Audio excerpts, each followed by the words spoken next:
Greetings, my name is Nina. Welcome back to my channel. So now we are in 2025 right now as I'm filming this, and it means that it's time for a tier list for books that I read in 2024. I read 51. However, I do need to point out that in the video I'm going to feature the pictures of actual editions of books that I own or have on my Kindle. Because multiple editions, they are sometimes either split into two, they split one book in two, or it's the other way around. They unite several books into one volume. So technically it's 51 books. So let's go to the tier list. Okay, so here's the tier list. Well, the colors are absolutely random, but here they are. We have 1, 2, 3, 4, 5, 6. We have 7 categories here. So on the top, we have new favorites of mine, books that I read in 2024 that became my favorites. Then we have simply awesome books, then simply good books, then okay books, and then we have Obliviate. It means that I barely remember anything from the book. In my previous tier lists, I tend to make two types of Obliviate tiers. Well, I mean that I need to read the books again, or I did not intend to read them again. This time I'm going to unite all the books that I barely remember into one category. Then we have maybe this category shouldn't be here. It means that I'm not necessarily fond of the book. It's not necessarily great. Let me add the extra H. And then we have To the Hellfire. I still listen to Lorna Shore. It wasn't a phase. I still like it, and To the Hellfire is one of my favorite songs. And To the Hellfire means that this tier is for books that I did not enjoy at all. Yeah, I know. The name for one of my favorite songs is used for the lowest tier. Yeah, I know.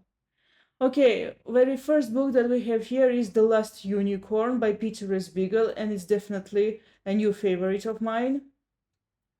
By the way, previously I used to have a Pure Gold over here, and now I decided to use new favorites, at least for yearly tier lists. The book is absolutely brilliant. I keep thinking of it all the time, and it's really good. If you haven't read it, I recommend you do that. By the way, this particular edition has a foreword from Patrick Rothfuss, and he convinces you to read the book too. If you are standing in a bookstore, you picked The Last Unicorn up and you are thinking whether you should buy it, do that. Okay, then we have The Magic and Mayhem of Growing Up a Wizard, Beyond the Wand, or it should be the other way around. It's a biography of Tom Felton, and it was really good. I really enjoyed it. The biography is really funny, and you get a lot of insights from filming the Harry Potter films, and I'd recommend this book to any Harry Potter fan, or simply for people who love biographies in general. Okay, then we have Radio Silence by Alice Oseman, and it was awesome. Definitely one of the best books that I read. I got this book as a recommendation from the book Leo, and this is one of her favorite books, and I really enjoyed it. And then I realized that I do have a favorite Alice Oseman book, just like she does. However, it's not Radio Silence. By the way, Radio Silence is the first full book in English, more than 400 pages, that I read in one day. Okay, then we have The Inheritance Games by Jennifer Lynn Barnes, and where should I put it? I'm torn between Good and Obliviate because I barely remember anything. Well, I do remember some stuff, but let's put it into good category. However, I reconsidered buying books 2 and 3. When I finished The Inheritance Games, I knew I wanted to read books 2 and 3, but now I do not really want to do that because I barely remember that book, and it did not have a strong, lasting effect on me. It was good in the moment, but did not have a lasting presence. Lasting presence or so. Okay, never mind. Let's move on. So then we have The Wise Man's Fear, Volume 2 by Patrick Rothfuss. Okay, for those of you who don't know, my first language is Russian, and I reread The Kingkiller Chronicle in Russian, and in Russian, the second book is split into two parts, so I counted them as separate books. So, well, I have to put it into good territory. So I absolutely love The Kingkiller Chronicle, one of my favorite books. However, I'm not necessarily fond of the second volume of The Wise Man's Fear. I did not enjoy where the storyline went. I think lots of readers, they did not really like the Felurian storyline, and I thought that Quote spent way too much time in Ademre, and while reading the book I kept thinking, can we go back to university? And there was one scene, I would not tell you which, where the Kingkiller Chronicle stopped being Kingkiller Chronicle for me. That's what I like to think. Okay, then we have The Yellow Wallpaper by Charlotte Perkins Gilman, another recommendation from the book Leo.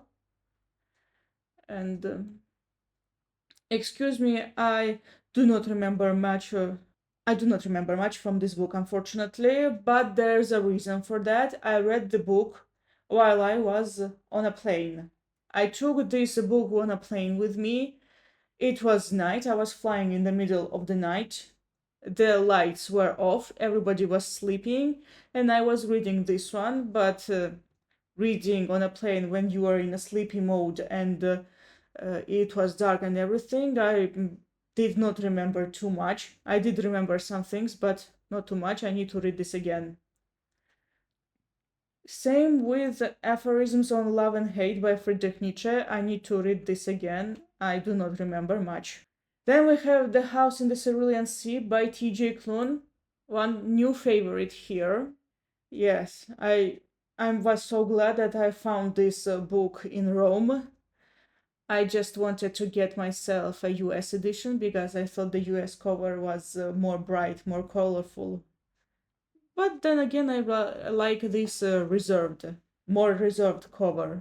Then we have A Clockwork Orange by Anthony Burgess, and it was definitely awesome. I really enjoyed it. So this is another recommendation from the book Leo. She recommended this book in her video about classics, and this was actually really good, really solid, and it makes you think. This is definitely the book I will read again. Then we have Those Who Survive by Kir Burlichev. It's difficult for me to say Russian names with the English pronunciation, so Those Who Survive isn't the book's original title. The original title of the book is The Village. So this is a sci-fi story about generations. One generation landed to a planet and it was forced to stay there, and then the main characters are the next generation that grew up on the planet. The planet is their home. So yeah, the story is set on a different planet, but this is more about generations, like I said. And it was definitely awesome. I read the book on my Kindle. I need to buy a physical copy. I hope I find it. Oh, then we have The Murderbot Diaries by Martha Wells. So this one is books 1 and 2. You know what? I really wanted to read The Murderbot Diaries by Martha Wells. I really wanted to do that, and I did, and it was very good. By the way, there is one thing I always do at the end of each tier list video. When I finish the tier list, I go through the finished results and then I think what needs to be changed. If something needs to be changed, I'm going to change that. And then we have the entire Scott Pilgrim graphic novels. Let me put them all over here. here 1, 2, 3, 4. Where's the fourth one? 4, 5, 1, 2, 9, 10. Lost count again. I can count to 1, 2. I can count to 2. Nah, never mind. I just really like this song. It's called The Numbers. I Can Only Count to 4 by Psychostick or something. I even made a TikTok video with that sound. I read Scott Pilgrim graphic novels in June. I really loved them. Sure, they might be a little bit strange.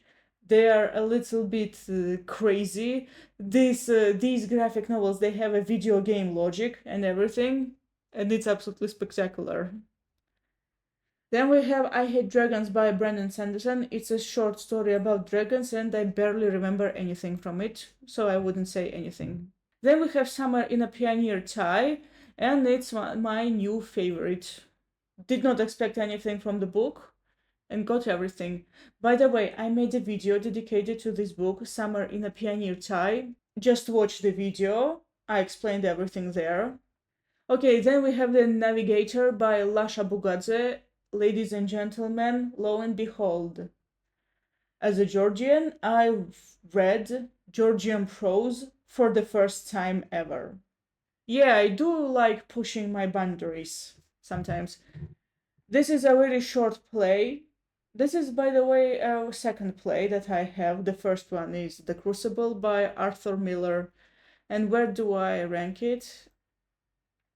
Well,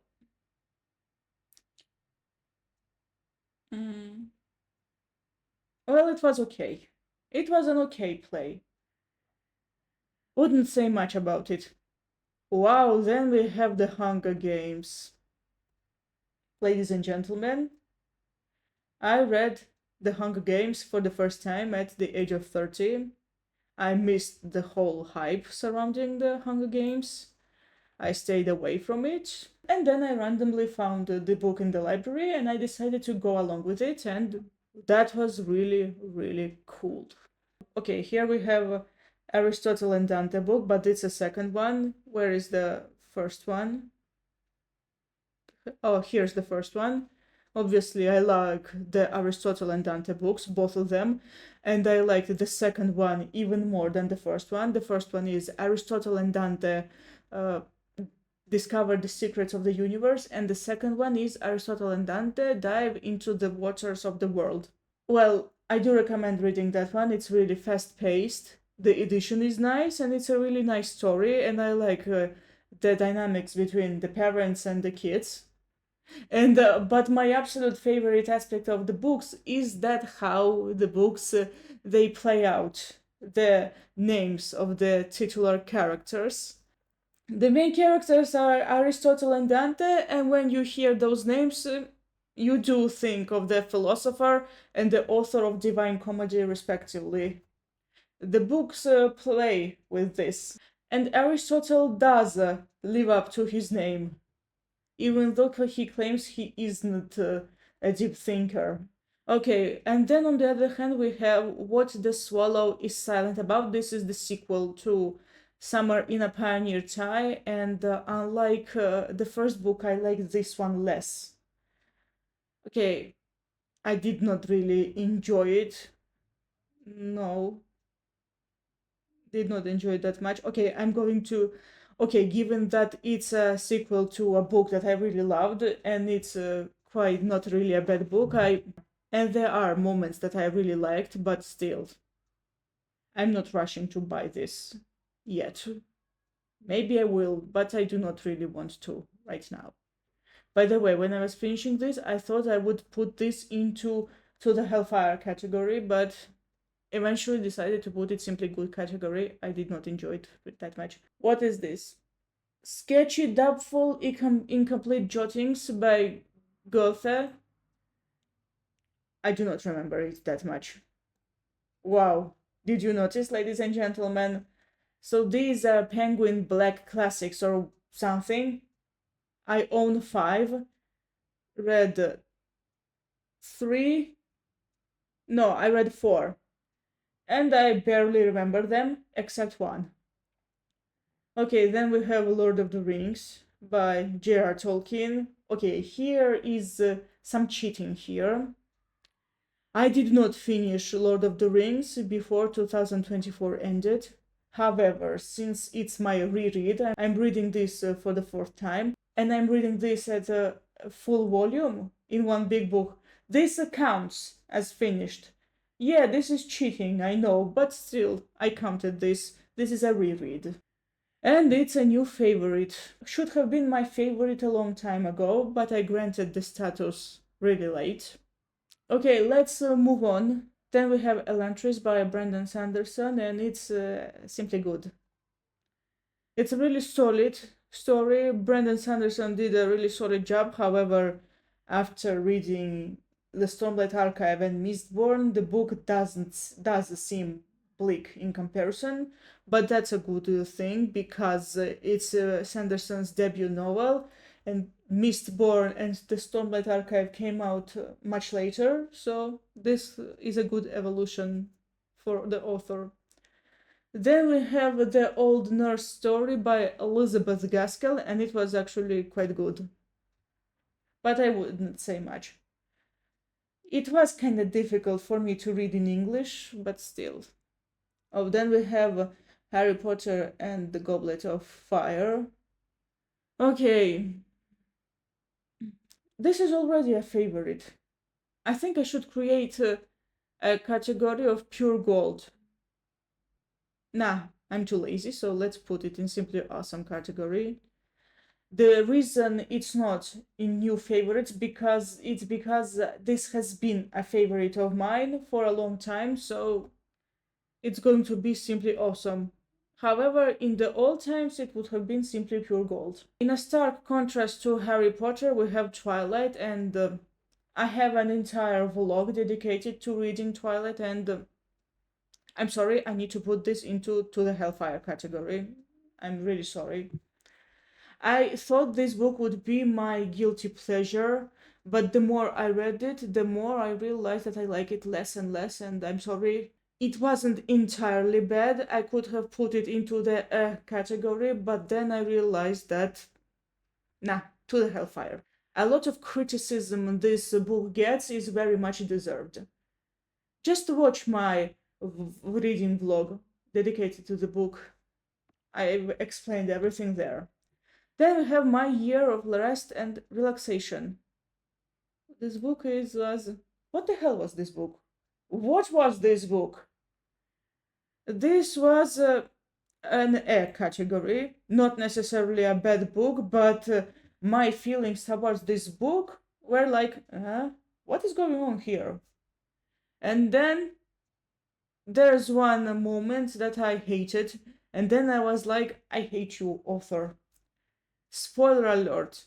When a certain character says, I always wanted to work at the World Trade Center. And then I realized when this book was set, and the moment I read that passage, I was like, you, author. Now, let's move on. Then we have The Giver by Lois Lowry, new favorite. I read the book in one night, and on the very next day, I granted this book the status of a favorite. Absolutely brilliant book. And unlike other dystopian novels, this is a more character-driven story rather than the setting-driven. A lot of dystopia is setting-driven, and there isn't too much to say about the characters. It's not the case here. However, there are questions that I had after reading this book. Okay, then I forgot to add the books 3 and 4 of The Murderboard Diaries by Martha Wells to the, where did I put it, good category. Then we have The Night Circus by Erin Morgenstern. I do not know what pronunciation is correct, and this would be an okay novel. Yeah. Nah, I'm sorry, it's a good novel. It's a good one. Then we have The Road by Cormac McCarthy, and I have a reading vlog dedicated to the book. Where do I put the book? Let's put it into okay category. I expected more from the book. I think that's because I read a lot of reviews. A lot of people were frightened. A lot of people thought the film adaptation was way too heavy to watch. But when I read the book and then I watched the film, I was like, and this is scary. In fairness, the film came out a year before The Walking Dead came out. And after watching The Walking Dead, I'm not surprised by anything. And the book isn't that scary. The Walking Dead is much scarier, but I compared this book to Lord of the Flies. A lot of people say things about Lord of the Flies and how it's really heavy, how it's this and that, la la. But then I read Lord of the Flies and I was like, meh. Same here. Oh yeah, by the way, we have The Road and Lord of the Rings in this cheer list, and there are two things that unite the two books. Well, first of all, both of them are full of walking around and description of everything around, nature and stuff, and a controversial opinion. In both cases, I like the adaptation better. Then we have The Secret History by Donna Tartt, and it was really good. You might expect me to put this into awesome category or even a new favorite, but sorry, no, I put it into good category. It was a really good book. I will read it again. I just could not put this book down. This is not a favorite, but still a really solid book. Then we have Homo Deus by Yuval Noah Harari and Obliviate. I need to read this book again.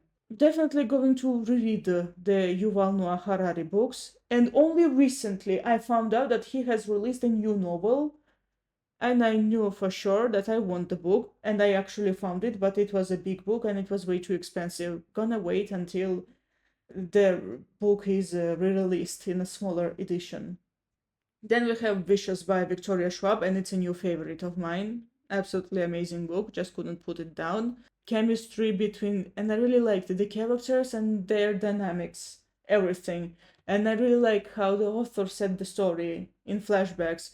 You have flashbacks to 10 years ago, and then you also have flashbacks to last night.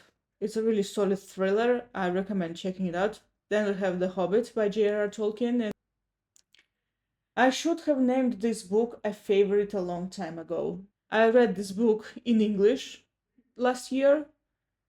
I'm going to read this book again and again. I think I should make a video about books I will read again and again. But I do need to admit, however, that my perception of the book in Russian and the perception of the book in English, they kind of differ, but just a little.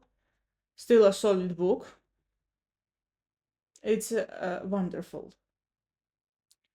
And yeah, The Hobbit is very different from Lord of the Rings, not just in terms of plot or the grand scheme, but in the writing style. The writing style of The Hobbit and Lord of the Rings, they are completely different. It's you can read the one without reading the other. You can read The Hobbit as a standalone novel, and it's actually great.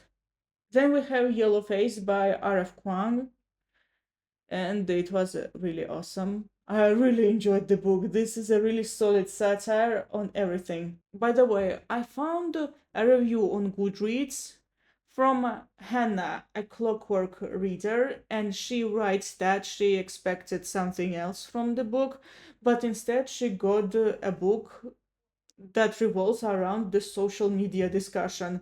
Yeah, this book focuses on the internet users a lot, but that's actually the reason I enjoyed the book in the first place. I really like how the author makes fun of these people who dictate what authors should write and what they should not write.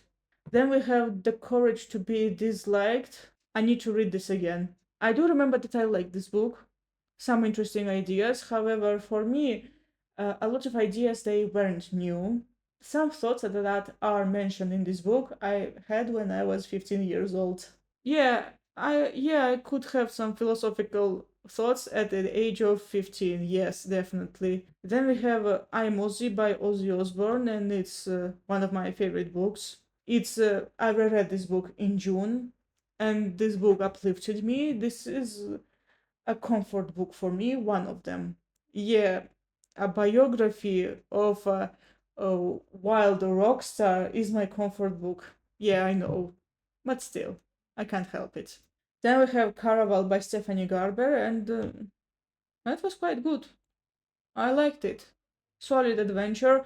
However, I was growing tired of don't trust this guy is nothing like he seems, and don't do this because trust nobody is reliable, they are all lying to you. You get tired of that pretty quickly. Then we have Songmaster by Orson Scott Card, and this is definitely the winner of the worst book of the year award, To the Hellfire. To be honest, I'd rather read Twilight than Songmaster. I hated it. I hated it so much.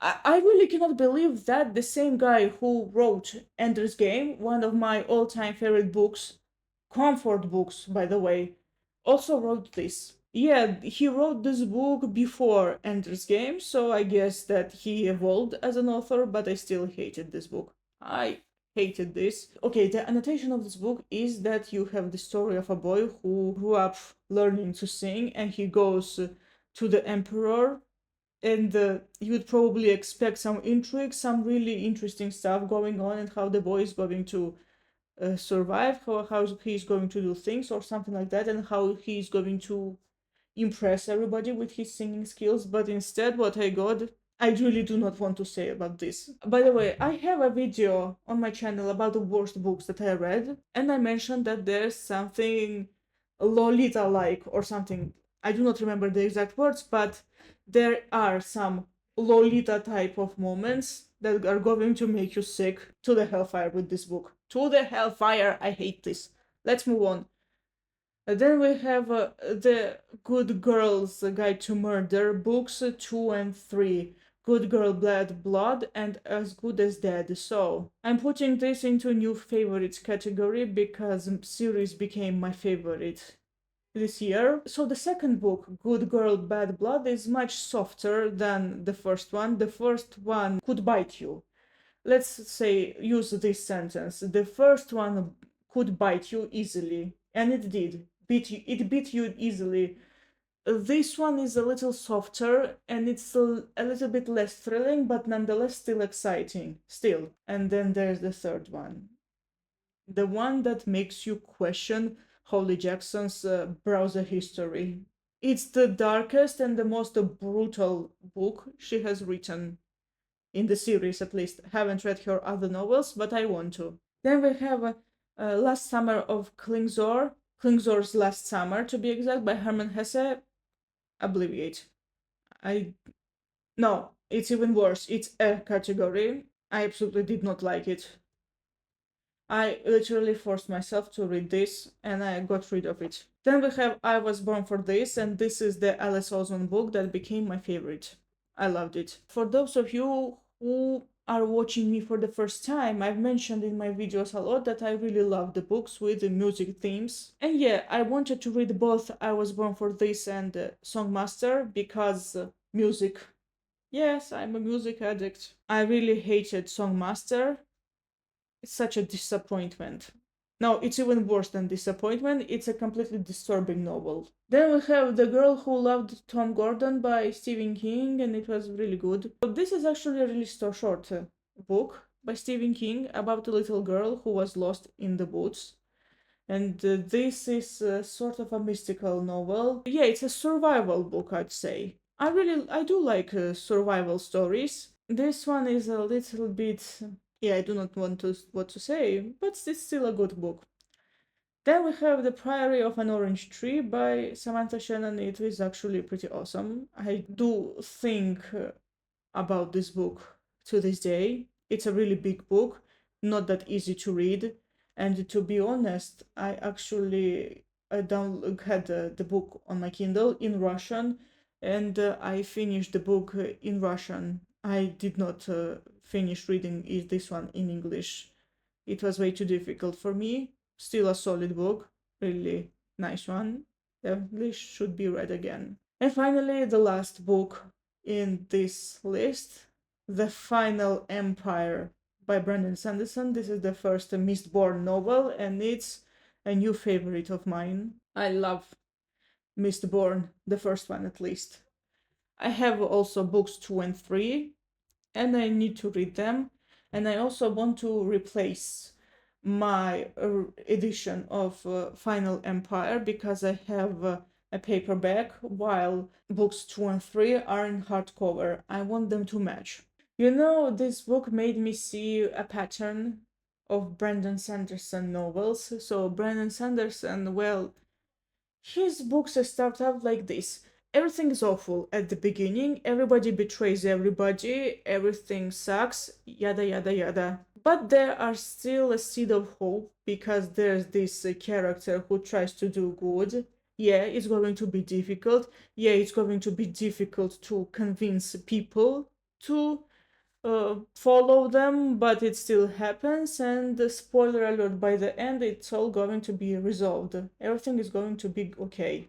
Speaking of Brandon Sanderson, one thing I forgot to mention about Elantris is that I really like the character of Rauden. I really liked his chapters and him as a characters. I do really like the charismatic characters who bring people to follow them. Really enjoyed it. So in Brandon Sanderson novels, there are 3 characters like this. So Rauden, Kelser from Mistborn, and Kaladin from the Stormlight Archive. And my favorite of all of them is definitely Rauden. And now, like I said, we're going to look again on the finished result and think maybe I should change something. Maybe something definitely needs to be changed. Okay, nothing changes here. These are all my new favorites.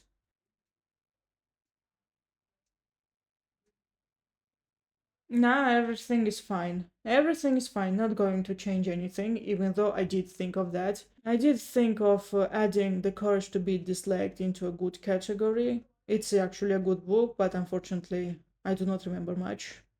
But I'm going to reread the book, and yeah. Alright, that's all. This is the tier list. Thank you so much for watching. I hope you enjoyed this video. See you next time. Goodbye.